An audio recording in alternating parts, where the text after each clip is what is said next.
Hello. All you have to do to hear a lot of bad news is to turn on the nightly news or any one of the other cable news stations.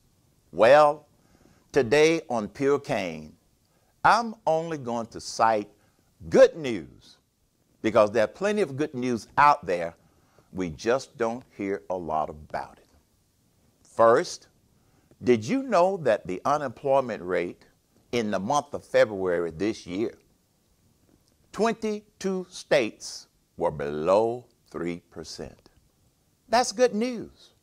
At the same time that the national average stayed at 4.1%.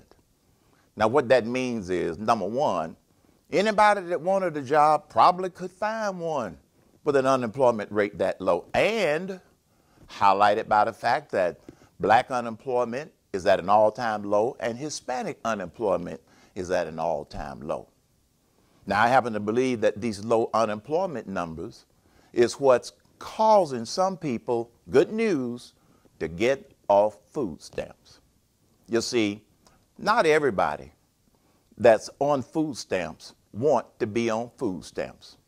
They want the dignity of work and they want the dignity of a job. And many of them are being able to find those jobs now that this economy is doing as well as it's doing. More good news. It appears as if the drama over the next Secretary of State has moved to the next step, and there's a good chance that CIA Director Mike Pompeo will get confirmed. Let's just keep our fingers crossed because he has some impeccable credentials for the job and has already started to show he knows something about international negotiations. The other good news is the stock market has remained strong, around 24,000 on the Dow Jones average, and that's good news.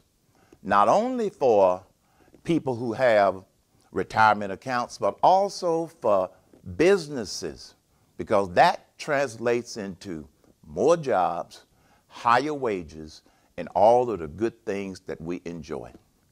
And finally, this president is showing that he does have some international diplomatic skills that a lot of people have underestimated.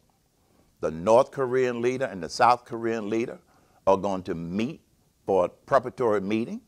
They've stopped blasting their propaganda machine at the border between the two countries. And yes, President Trump is still slated to meet with Kim Jong-un later this year. That is all good news, folks. So don't be deceived or discouraged by all of the bad news from sometimes bad people when you turn on the news. I'm Herman Cain, and this is Pure Cain.